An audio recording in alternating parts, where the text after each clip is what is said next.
Please drive one way around the track and no head on.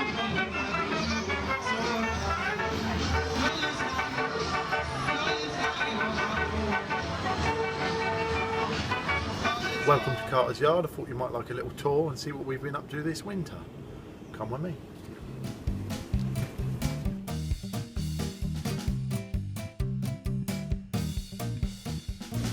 So here in the big paint shop we've got two of the skid cars which have all been stripped off and ready to reapply the coach paint and then the decoration.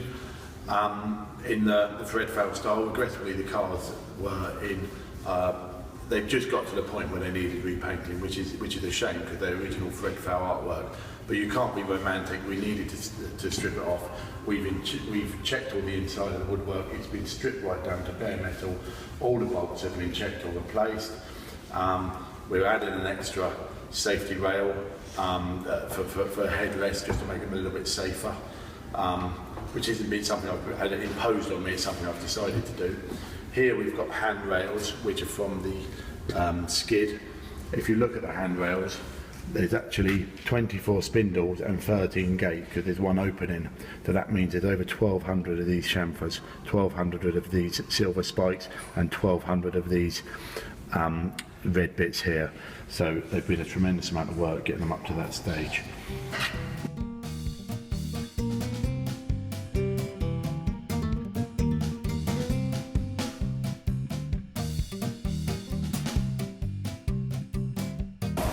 Over here you have the rafters from the skid, which have all been stripped off, and there's 28 of them and painted, and they are ridiculously heavy.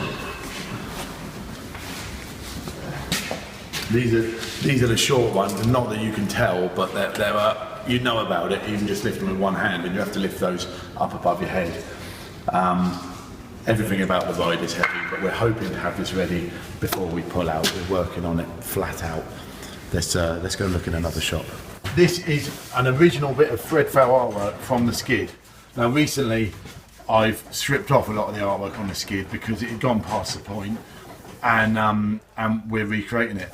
But you only do that when you have to. You don't do it because you want to. So these have been painted, stripped, rubbed down on the back. We're just waiting for them to dry because we did them wet, and you can see they look a little bit damp there. So we're waiting for them to dry. Then we'll repaint the back. And then what we'll do is very carefully just touch up the smallest bit possible in primer, followed through with undercoat, top coat, and then redo the decoration. But probably, because this silver's under so much varnish, the new silver will look too bright, so we'll end up doing all the silver. And possibly we'll end up redoing the red because it will look dull. But fundamentally, it's the original decoration. Just gone over, and it's probably been gone over before then. It's very rare that decoration survives. It's beautiful, but if you actually look closely, it's really thrown on there. Threadfell decorated so many rides because he was so quick. He was so quick and so good and so competent, but he was doing it to a price. And if you look where the red and silver should be joining, there's plenty of places where it's not actually touching because he didn't have time to have a second go. It was put on there, and it was put on there quickly, and it's beautiful because of it. So I'm glad we're saving these. If you look down here, these also are going to be saved. Now these have been washed and they're being rubbed down wet with 800 paper. The problem is over the years they've probably been varnished numerous times, and if you haven't cleaned them perfectly, the dirt has been varnished into it. So what you've got to ascertain is when you rub them down, is it the dirt on the top layer or under a layer of varnish? And if you go back too far, regrettably, it eats through the paintwork. If we start touching these up, they'll end up being a complete repaint. And actually, there's a few more years left in these yet. So I'm taking the decision basically to clean them up, and they've been done wet, so then they've got to be allowed to dry, and then we varnish them.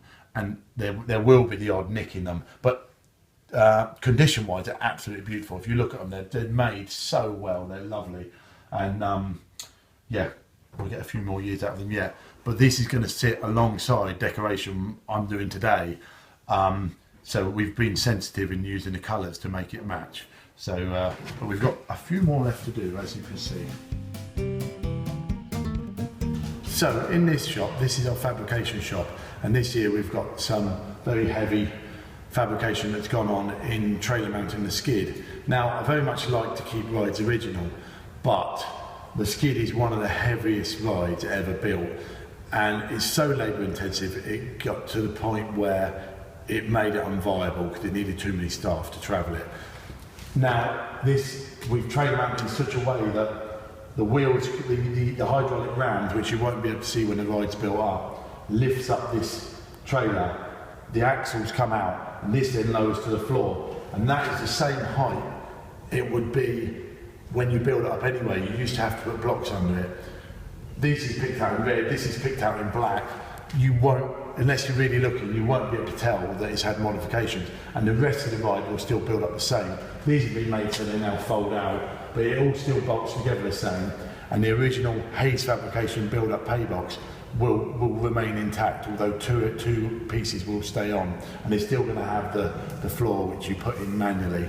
But every single nut and bolt has been gone through with a fine-tooth comb. You look in the centre here, all been brand new bolts, and that's all been stripped off back down to bare metal. You've got the hydraulic tank in there, which is out of sight, and the pump there again out of sight, and the hydraulic levers, which you shouldn't be able to see, or they won't be a big feature. This is the cheese wheel. It's an amazing ride, the skid, a real clever ride. I think the earliest ones go back to about 1929. And now these have all been stripped off, filthy because they're covered in grease, and all new bolts put back in. And we're now just trying to make a device with this rolling machine so that we can lift it up without chains and stuff. We want to make it so that you haven't got to lift it manually because it's just a finger crusher. So all in all, we're trying to make it a more manageable ride so we can keep it on the road for generations to enjoy.